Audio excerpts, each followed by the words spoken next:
नमस्कार, मी प्रमोद शिंदे, आगार व्यवस्थापक अकलूज आगार. 7 एप्रिल 2023 रोजी मी आगार व्यवस्थापक या पदाचा पदभार अकलूज आगारामध्ये घेतलेला आहे. यापूर्वी मी स्थानिक प्रमुख म्हणून होतो. प्रमोशनवर इथं आलो.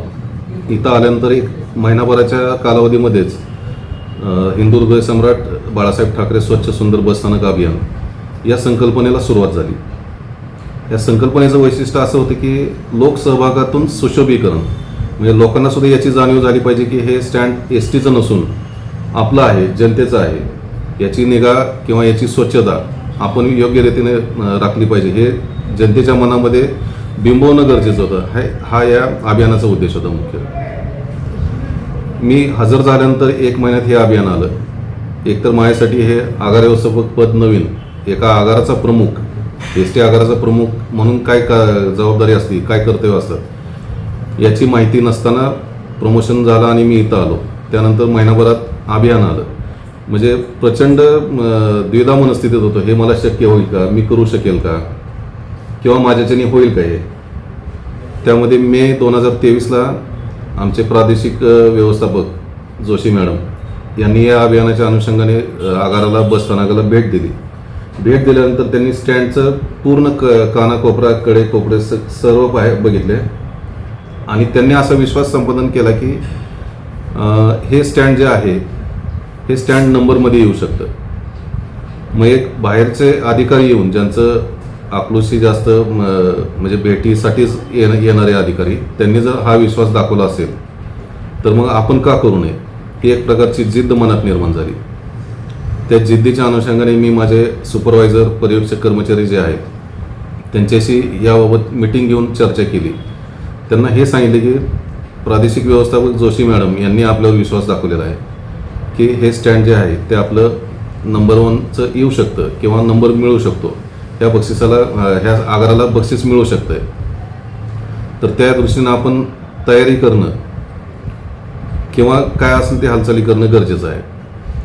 मग हे मीटिंगमध्ये ठरलं. त्यानंतर आम्ही नेमक्या स्टँडमध्ये उणिवा काय आहेत, आपल्याला दुरुस्ती काय काय करता येते ह्याविषयीची माहिती चर्चा केली. आम्ही चर्चा करून मग एक मुद्दे आम्ही उपस्थित करून त्याविषयी काय करता येईल, उपाययोजना काय करता येईल, सुशोभीकरण करायचं म्हणजे नेमकं काय करावं लागेल, ह्या सगळ्या गोष्टींची डिटेलमध्ये चर्चा करून मग त्यानुसार आम्ही आमच्या कार्याची रूपरेषा ठरवली. अकलूजमध्ये येण्यापूर्वी मी अकलूज आगाराचं थोडीशी माहिती घेतली होती. त्या माहितीमध्ये मला असं कळलं की अकलूजला 2 स्टँड आहेत, एक नवीन स्टँड आणि एक जुनं स्टँड. जुनं स्टँड म्हणजे जुन्याची कल्पना किंवा चित्र माझ्या डोळ्यासमोर एकदम जुनं वगैरे असं आलं. आणि नवीन स्टँड म्हणजे एकदम आधुनिक, मार्बल, ग्रॅनाईट, एकदम सुसज्ज असं स्वच्छ बसस्थानक असेल असं एक इमॅजिनेशन होतं. इथं आल्यानंतर मी दोन्ही स्टँडची तपासणी केली, बघितलं दोन्ही स्टँड. नवीन स्टँड जे आहे ते प्रत्यक्ष स्टँडवर जाऊन पाहणी केली मी, तर त्या स्टँडवरची स्वच्छता टापटीपणा होता. स्वच्छता पहिल्यापासून आहे स्टँडवर. परंतु ह्या स्टँडचं मी अनावरणचं शिलालेख बघितला तर त्याच्यावर साल होतं 1995चं. म्हणजे 95 साली स्थापन झालेलं किंवा वापरात आलेलं हे स्टँड. पूर्वी म्हणजे त्या साली 95 साली ह्या स्टँडला नवीन बसस्थानक असं नाव दिलेलं होतं. ते नामकरण अजूनही टिकून होतं किंवा त्याच नावाने ओळखलं जाते की हे नवीन स्टँड आहे म्हणून.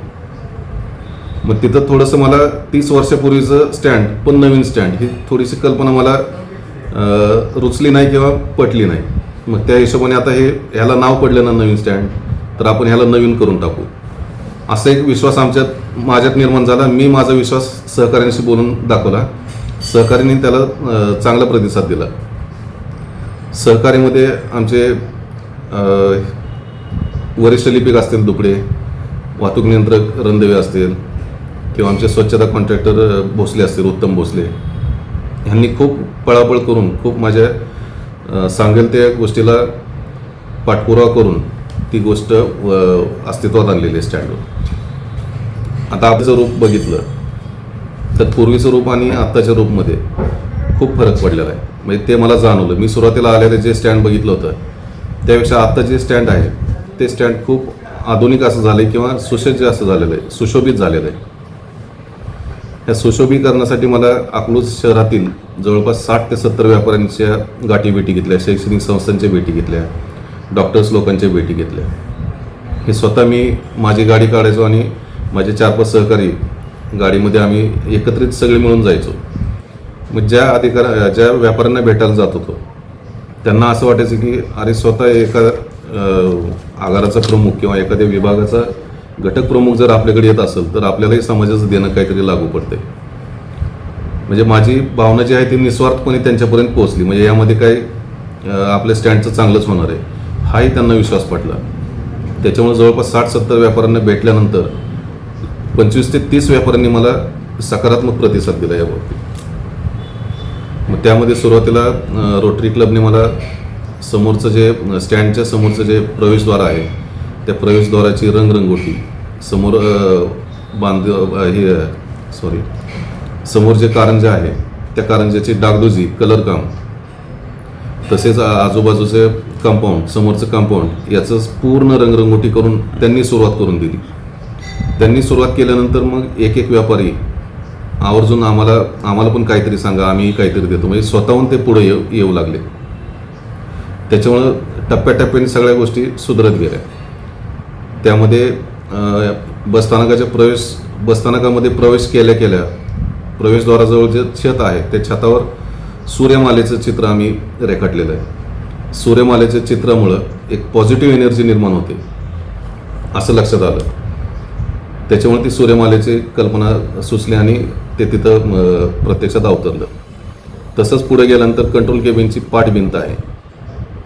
त्या भिंतीवर दर्शनी भाग असल्यामुळे त्या भिंतीवर काय रेखाटावं किंवा काय चित्र द्यावं किंवा काय रंग द्यावा हे विचार करत असताना मला वारली पेंटिंगची कल्पना सुचली. माझे सहकारी उत्तम भोसले यांना ह्या गोष्टीचं मी सांगितलं किंवा आपल्याला ह्या केबिनच्या पाठभिंतीला वारली पेंटिंग करायची. त्यांनी तत्काळ त्यांचा एक पेंटर बोलवला, कलर वगैरे सगळी व्यवस्था त्यांनी केली आणि 2 दिवसात तर ते वारली पेंटिंग करून झालं. पूर्ण केबिनला 4ही बाजूनी वारली पेंटिंग आहे. वारली पेंटिंगच्या बाजूलाच हिरकणी कक्ष आहे जे बसस्थानकावर आवश्यक आहे. इथं होतं पण ते फार अडचणीत असल्यामुळं नवीन हिरकणी कक्षाची स्थापना करावी अशी एक डोक्यात कल्पना आली. त्यामध्ये लिनन्स महिला क्लब अकलूज यांनी मोलाची साथ दिली. लिनन्स महिला क्लब आणि आगारातील कर्मचारी यांच्या संयुक्त वर्गणीतून किंवा विद्यमाने ते हिरकणी कक्ष असं उभा केलेलं आहे ज्याचा सध्या महिला उपयोग करत आहेत. त्यानंतर व्हरांड्यातील जे भित्तिचित्र आहे भित्तिचित्राद्वारे सुद्धा मला असं वाटलं की आपल्या एसटीच्या ज्या काही सवलती आहेत, महत्त्वाच्या सवलती आहेत, त्या सवलती लोकांपर्यंत पोहोचायला पाहिजे. मग बोलके चित्राद्वारेच जास्त प्रभावीपणे त्यांच्यापर्यंत पोहोचू शकतो ते माझ्या डोक्यात आलं. मग मी एक कुटुंब दाखवलं 6 सदस्यांचं, ज्यामध्ये नवरा बायको आहेत, त्यांचे आई वडील आहेत, एक मुलगा एक मुलगी आहे आणि वयोगटानुसार किती तिकीट आहे, आजी आजोबांना किती आहे, 75 वर्षाच्या पुढील आहेत त्यामुळं त्यांना मोफत आहे, सवलत मोफत आहे प्रवासामध्ये. 65 ते 75ची आजी आहे तिला 50% सवलत आहे. त्या कपलमधली महिला आहे तिला 50% सवलत, लहान मुलं आहेत त्यांना 50% सवलत. अशा प्रकारे बोलक्या चित्रातून सवलती ज्या काय आहेत महामंडळाच्या त्या सवलती साकारण्याचा प्रयत्न आम्ही केलेला आहे. यासाठी सुद्धा उत्तम भोसले यांनी स्वतः पेंटर बघून मदत केलेली आणि ते वास्तवात आणलेलं आहे. तसंच पोरच्या पुढे गेल्यानंतर जे पोरची भिंत आहे किंवा छत आहे त्याची रंगरंगोटी करून घेतली. रंगरंगोटी करताना निसर्गाच्या सानिध्यातून चालतो किंवा निसर्गाच्या सानिध्यात कशा प्रकारे वातावरण असतं त्या पद्धतीचं चित्र रेखाटावं असं एक माझ्या डोक्यात आयडिया आली. ते बोलून दाखवलं आणि माझ्या सहकार्याने ते वास्तवात आणलं. त्या चित्रामध्ये झाडं आहेत, ढग आहे, पक्षी आहेत, जे उडलेले दाखवलेत पक्षी. आणि ह्या पोर्चचं वैशिष्ट्य असं आहे ज्याचा मी अनुभव घेतलेला स्वतः. संध्याकाळी 6च्या दरम्यान त्या पोर्चमधनं जर हेलपाट्या फेऱ्या घेतल्या त्यावेळेला 6 वाजताचा पक्ष्यांचा किलबिलाट जो अतिशय मनाला किंवा कानाला तृप्त करून जातो. त्या वरांड्यातनं फिरताना तो पक्ष्याचा किलबिलाट कानी पडतो आणि अशी भावना निर्माण होती की आपण कुठेतरी बिल्डिंगमध्ये नाही तर एखाद्या जंगलात किंवा ह्याच्या बगीच्यामध्ये वगैरे आपण फिरतोय आणि त्याचं पक्ष्यांचं किलबिलाट आहे, म्हणजे हे फील होऊन जातं मनाला. हे ज्यावेळेला मला कळलं त्यावेळेला मी दररोज त्या वरांड्यात संध्याकाळी 6 नंतर फेऱ्या मारत होतो, कारण ते एक प्रकारचं मनाला आनंद देणारच होतं. वरांड्यामध्येच 3 प्रकारच्या खिडक्या होत्या, व्हेंटिलेशनसाठी खिडक्या ठेवलेल्या होत्या मोठमोठ्या.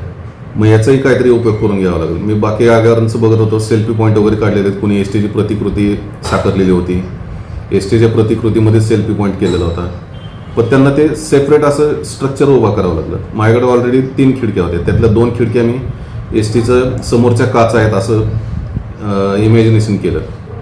त्याप्रमाणे बाहेरच्या बाजूने त्याला एस टीचं समोरचं जे कलर असतो, लाल कलर, काळा कलर, तो कलर देऊन एक एस टीचं तोंड आहे या पद्धतीने त्याला सुशोभित केलं. एका खिडकीला स्टेअरिंग बसवलं, जे जणू काही ते ड्रायव्हरची सीट आहे, आणि एका खिडकीला मोकळी सोडली, तिथं कंडक्टर उभा होता. तर या सेल्फी पॉईंटचा इतका प्रभाव पडला, लोक अक्षरशः आवर्जून येऊन फोटो काढतात तिथं.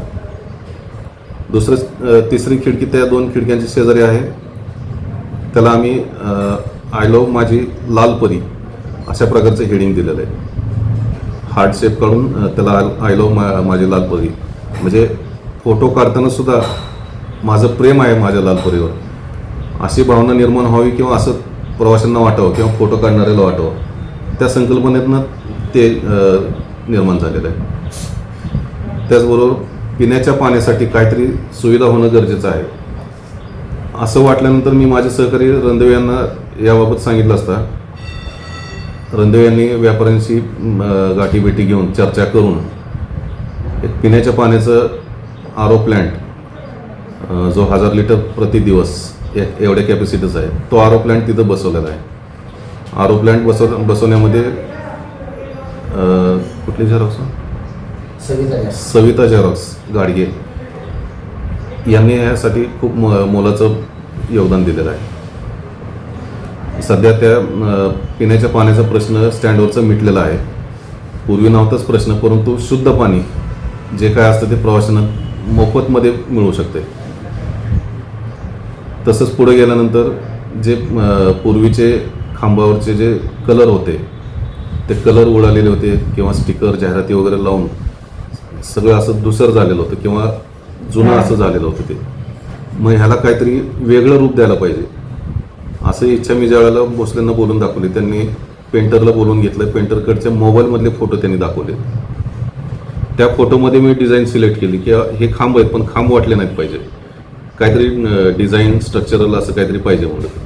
मग त्यांनी डिझाईन दाखवली, त्यातली एक डिझाईन मी सिलेक्ट केली. 2 दिवसात ते डिझाईन सगळ्या 12 पिलरला रंगवून झाली. त्याच्यामुळे जास्तच सुशोभीकरणामध्ये भर पडलेली आहे. या अभियानाच्या अनुषंगाने मी बसस्थानकावरील जे काही आस्थापनाधारक आहेत आमचे, त्या आस्थापनाधारकांची बैठक घेऊन त्यांना या अभियानाचं महत्त्व पटवून दिलं. आणि महत्त्व पटवून दिल्यानंतर 2-3 मिटिंगा झाल्यानंतर असं ठरलं आमचं की ज्या काय आस्थापना आहेत स्टँडमध्ये त्या सगळ्या आस्थापनांना एकसारखा कलर असावा, युनिक असावा. कोणी गुलाबी करते, कोणी पांढरं करते, कोणी लाल, तसं वेगवेगळं न करता एकसारखं करावं जेणेकरून शोभा जास्त वाढेल स्टँडची. या आव्हानाला आस्थापनाधारकांनी प्रतिसाद दिला आणि सर्वांनी कलर आपल्या सर्वांच्या मते जो कलर ठरला तो सगळ्या आस्थापनांना तिथं कलर लावलेला आहे. आणि जे आस्थापना बंद आहेत किंवा त्या भाडेतत्वावर गेलेल्याच नाही त्या आस्थापनांना कलर देण्याचं काम भोसले यांनी केलेलं आहे, त्यांच्या स्वखर्चाने म्हणजे खर्च करून. त्याचबरोबर नगरपंचायतमध्ये CO साहेबांना जाऊन भेटलो. CO साहेबांना या अभियानाचं महत्त्व सांगितलं, असं असं आहे, तर तुमच्याकडनं मला काही कुठल्या योजनेमधून काही मिळू शकेल का? तर साहेब बघू म्हणले, काय देता येईल ते सांगतो म्हणले. त्यांची भेट घेऊन येत असताना एका ठिकाणी मला संत तुकाराम महाराजांचं कटआउट ठेवण्यात आलेलं दिसलं. त्यानंतर पुढं आल्यानंतर माझी वसुंधरा शिल्प, ते शिल्प नगरपंचायतच्या समोर ठेवलेलं दिसून आलं. मग साहेबांना सहज परत रिटर्न गेलो आणि साहेबांना सहज म्हणलं, साहेब मला ह्या 2 गोष्टी मिळतील का? सध्या तरी तुमच्या ठेवून दिलेल्या आहेत त्या, ह्याला मी योग्य ठिकाणी ठेवतो आणि माझ्या स्टँडची शोभा वाढेल. मग त्या हिशोबाने साहेबांनी यस म्हटले. लगेच ते घेऊन आलो शिल्प आणि कटआउट. 20 फुटी कटआउट जे आहे संत तुकाराम महाराजांचं, ते पंढरपूर फलाटावर लावलेलं आहे, जिथून पंढरपूरसाठी जाणाऱ्या गाड्या सुटत असतात. म्हणजे पंढरपूर आणि संत तुकाराम महाराजांचं कटआउट हे कॉम्बिनेशन त्याच पद्धतीनं केलेलं आहे की भाविकांची गर्दी तिथं जास्त असते. त्यानंतर समोरच्या बाजूला कुठलं होतं शिल्प, भेटी लागे, त्याच्या फलाट्याच्या बाजूला 6 नंबर फलाट्याच्या बाजूला एक विठ्ठलाचं चित्र साकारलेलं आहे आणि त्या विठ्ठलाच्या भेटीला शेतकरी वर्ग चाललेला आहे असं त्या चित्रातून साकारलेलं आहे आणि विठ्ठल त्या शेतकऱ्याला आपल्या कवेत घेत आहे. हा एक भावनिक किंवा मनाला भावणारा असा प्रसंग रेखाटण्याचा मी प्रयत्न केलेला आहे. माझ्या सहकार्याने ते वास्तवात आणून दिलेलं आहे. म्हणजे त्या फलाटाचं फलाट क्रमांक 1 ते 6 हे पूर्णपणे भक्तिमय असं फलाट झालेलं आहे ह्या 2 कटआउट आणि पेंटिंगमुळं. तसेच माझी वसुंधरा हे शिल्प जे मिळालेलं आहे नगरपंचायतकडून, ते शिल्प मी कारंजाच्या समोर लावलेलं आहे. त्याच्यामुळे समोरनं येताना कारंजा ते माझी वसुंधरा शिल्प ह्या सगळ्या गोष्टी म्हणजे असं वाटतं की हे बस स्टँड नसून कुठली तरी मोठी IT कंपनी आहे किंवा कॉर्पोरेट ऑफिस आहे अशा पद्धतीचं फील तिथं निर्माण होतं. 30 वर्षापूर्वी बांधकामाच्या वेळेला जो कारंजा तयार केलेला होता तो कारंजा 30 वर्षापूर्वीपासून बंदच होता. म्हणजे ते कळतही नव्हतं नेमकं काय केलंय काय नाही. ज्यावेळेला ह्या अभियानाच्या अनुषंगाने मी विचारणा केली की हे काय, तर कारंजा आहे म्हणून सांगितलं. मग हे चालू का नाही, तर चालू करावं लागेल, कनेक्शन नाही अमकं तुमकं, बऱ्याचशा गोष्टी त्रुटी त्यांनी सांगितल्यानंतर त्या त्रुटी दूर करून तो कारंजा कार्यान्वित केला. त्यावेळेला बऱ्याच नागरिकांना कळलं की हे कारंजा आहे म्हणून. या अभियानाच्या अनुषंगाने त्याचं एक सुशोभीकरण चांगलं झालेलं आहे. त्याच्यामुळं बस स्टँडच्या सुशोभीकरणामध्ये त्याची भर पडलेली आहे, मोलाची भर पडलेली आहे. त्यानंतर ST महामंडळाच्या स्थापनेपासून सन 1948 पासून ते 2023 पर्यंत ज्या काही STमध्ये किंवा बसेसमध्ये परिवर्तन होत गेलेले आहेत त्या बसेसचे मॉडेल 44 प्रकारचे बसेसचे मॉडेल एक लोकांना माहितीसाठी किंवा 1948ला बस कशी होती आणि 2023ला बस कशी आहे सध्या, ह्या प्रवासाचा मॉडेलच्या स्वरूपात आम्ही ते मांडणी केली. ते मांडणी करताना नुसते बस ठेवले असते तर त्याला फारसं गेटअप आलं नसतं. त्यासाठी त्याच्या बॅकग्राऊंडला म्हणून आम्ही एक काल्पनिक वृक्ष तयार केलं तिथं. त्यातून संदेश असा आहे की झाडे लावा झाडे जगवा, ह्या संदेशाच्या अनुषंगाने ते वृक्ष, काल्पनिक वृक्ष आणि त्याच्या पुढे बसचे मॉडेल, हाही जबरदस्त पिकनिकचा पॉईंट ठरलेला आहे. हे बघण्यासाठी अकलूजमध्ये सयाजीराजे पार्कसाठी बऱ्याचशा शाळा वगैरे येतात. त्यातल्या बऱ्याचशा शाळा सयाजीराजे पार्क किंवा शिवसृष्टी बघून झाल्यानंतर बस स्टँडला आवर्जून भेट देतात. केवळ जिल्ह्यातल्याच किंवा तालुक्यातल्याच शाळा नाहीत, तर बाहेर जिल्ह्यातल्याही शाळा येऊन भेट देऊन गेलेल्या आहेत. उस्मानाबाद जिल्ह्यातली, तुळजापूर तालुक्यातली माळुंब्रा येथील शाळा, जिल्हा परिषदेची शाळा, त्यांनी देखील भेट देऊन या गाड्यांची मॉडेलची माहिती किंवा सेल्फी पॉईंटवर चित्र, फोटो काढून ह्या गोष्टींचा आस्वाद घेतलेला आहे. आरोग्यासाठी बसस्थानकावर काय सुविधा आहे? साधारणतः 3 ते 4 वेळा आरोग्य शिबिर आयोजित करण्यात आले बसस्थानकावर, ज्यामध्ये ST आगाराचे कर्मचारी आणि स्टँडवरील प्रवासी, विद्यार्थिनी यांची मोफत तपासणी करून त्यांना त्यांचे निदान काय किंवा आजार काय याविषयीची माहिती डॉक्टर लोकांनी दिलेली आहे. ते डॉक्टरचे आयोजनसुद्धा भोसले, आमचे सहकारी उदय दुकडे, रंधवे यांनी डॉक्टरचं आयोजन केलेलं होतं. त्याचाही लाभ जवळपास 300 ते 350 लोकांनी कर्मचाऱ्यांसह घेतलेला आहे. मिळालेल्या पुरस्काराचं श्रेय आपण, पुरस्कार जे आहे ते टीमवर्कचा आहे. यात माझा एकट्याचा वाटा नाही किंवा पुन्हा एकटा हे करू शकत नव्हतं काम. पण ज्यावेळेला माझी टीम सगळी ॲक्टिव्ह झाली आणि नाही करायचंच, आपण हे मिळवायचंच, आणि वरिष्ठ अधिकाऱ्यांनी वेळोवेळी विश्वास दिला किंवा तुम्ही हे करू शकताय, करा, तुम्ही रेसमध्ये राहा, त्यावेळी मी ह्यांना सांगत गेलो आमच्या सहकाऱ्यांना किंवा आपल्याला बक्षीस मिळवायचंच आहे. माझी अपेक्षा होती किमान दुसरं तरी बक्षीस मिळावं. पण माझे सहकारी माझ्या पुढे जाऊन म्हणले, साहेब दुसरं कशाला, आपण पहिलंच बक्षीस घेऊ, लागा म्हणलं कामाला. मग त्या पद्धतीने त्यांनी कामकाज केलं. प्रथम बक्षीस मिळालं आणि स्टँडचं जे बदललेलं रूप आहे ते आता आपल्यासमोर दिसत आहे. आगारामध्ये ज्या बसेस आहेत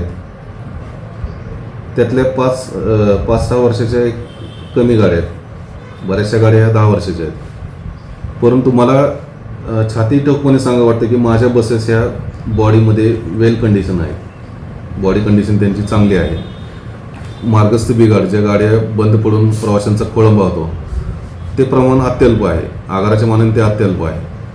त्या दृष्टीने मेंटेनन्स करून घेणं ही मी जातीनं लक्ष देतो त्या गोष्टीकडे. कुठलीही किरकोळ गोष्टसुद्धा चुकू नये किंवा राहू नये, जेणेकरून रस्त्यामध्ये प्रवाशांना गाडी बिघडली म्हणून बसून खोळंबा होईल. अशा पद्धतीचं होणे त्यासाठी मी स्वतः जातीनं लक्ष देऊन त्या गोष्टी करून घेतो जागच्या जागी. सध्या असा एक पुणे प्रादेशिक पुणेमध्ये जवळपास 35 बसस्थानक होते. त्या 35 ब वर्गामध्ये 35 बसस्थानकामध्ये आपल्याला पहिला नंबर मिळालेला आहे. दुसरा नंबर सातारा डिव्हिजनला आहे आणि तिसराही सातारा डिव्हिजनलाच गेलेला आहे नंबर. कोणाच्या हस्ते हा पुरस्कार मिळाला आणि कुठं पुरस्कार वितरण झालं? हा पुरस्कार जो आहे तो दिनांक 20 तारखेला 20/8/2024 रोजी सातारा येथे प्रादेशिक व्यवस्थापक पुणे जोशी मॅडम, प्रादेशिक व्यवस्थापक मुंबई जोशी साहेब आणि तेथील पलंगे साहेब विभाग नियंत्रक यांच्या हस्ते हा पुरस्काराचं वितरण झालेलं आहे. वरिष्ठ पीक प्रशासन रापा अकलूज जागा आमच्या आगाराला जे ब गटात स्वच्छ सुंदर बसस्थानक अभियानांतर्गत जे प्रथम बक्षीस मिळालं आहे त्याचा फार मोठा आनंद झालेला आहे. या आनंदात सर्व कर्मचारी आणि महत्त्वाचं म्हणजे सिंहाचा वाटा असणारे आमचे आगार व्यवस्थापक श्री शिंदे साहेब यांनी जे परिश्रम घेतले त्यामुळे हे बक्षीस आम्हाला मिळालेलं आहे. तसेच अकलूज आगारातील किंवा अकलूज गावातील व्यापारी सर्व कर्मचारी यांनी सहकार्य केल्यामुळे हे बक्षीस प्राप्त झालेलं आहे. नमस्कार, मी उत्तम भोसले, विश्वप्रवाह सर्व्हिसेसचं प्रोप्रायटर. अकलूज बसस्थानकावर मी गेली 14 वर्षे झालं त्या बसस्थानकाची स्वच्छता करत होतो. आमचे आगार व्यवस्थापक शिंदेसाहेब इथं नवीन बदलून आल्यानंतर आणि हे अभियान चालू झाल्यानंतर त्यांनी ज्या सूचना केल्या त्या सूचनेचं मी त्यांना सकारात्मक प्रतिसाद दिला आणि मी स्वतः आणि माझी टीम शिवाय साहेब सगळ्यांच्या सहकार्यातून आम्हाला हे बक्षीस मिळालं. आणि या बक्षीस मिळाल्याचा एवढा मोठा आनंद आहे की आजपर्यंत जे काम केलं आपण त्या कामाचं चीज झालं असं वाटलं. बऱ्याच ठिकाणी स्वच्छता करण्यासाठी जी अडचण येत होती, बसस्थानक मोठं असल्यामुळं ते पुसून घेणं अवघड होतं. त्यासाठी आम्ही खास एक मशीन मागवली की जी कर्मचाऱ्यांकडून काम न करता त्या मशीनमार्फत आम्ही बसस्थानकाची फरशी पुसून घेत होतो.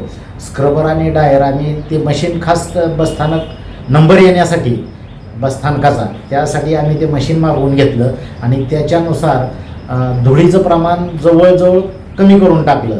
बसस्थानक ओपन असल्यामुळं धुळीचं प्रमाण जास्त होतं, त्यामुळे त्याच्यासाठी आम्ही ते मशीन मागवून त्याच्यातून ते काम करून घेतलं. सगळ्या जे काही अडचणी येत होत्या स्वच्छतेसाठी त्याच्यासाठी साहेबांच्या सूचना नाही, वरिष्ठांच्या सूचनेने आम्ही ते काम केलं. त्याचा फार मोठा आनंद झाला आणि हे बक्षीस मिळालं तेही आम्हाला भाग्याचं समजतो. मी विजय रंधवे, वाहतूक नियंत्रक रापा अकलूज आगार. स्वर्गीय बाळासाहेब ठाकरे स्वच्छ सुंदर अभियानांतर्गत मान्य आगार व्यवस्थापक यांच्या सूचनेनुसार आम्ही प्रत्येक व्यापारी वर्ग, प्रत्येक सोशल वर्कर यांच्या स्वतः भेटी घेऊन संबंधितांना स्वच्छतेबाबतच्या अभियानाबाबत माहिती देऊन त्याबाबत आम्ही सगळ्या सूचना दिल्यामुळं सगळ्यांनी सर्व स्तरावरनं आम्हाला योग्य ते मार्गदर्शन व मोबदला मिळाला. त्याच्यामुळं आम्हाला स्वच्छता अभियानाबरोबर करायला यशस्वी सहभाग मिळाला. त्यामुळं सगळ्यांचे आभार. तसेच माननीय आगार व्यवस्थापक यांचे मोलाचं योगदान व त्यांच्या मार्गदर्शनामुळे हे सगळं सक्सेस झाले, त्यामुळे त्यांचेही आभार.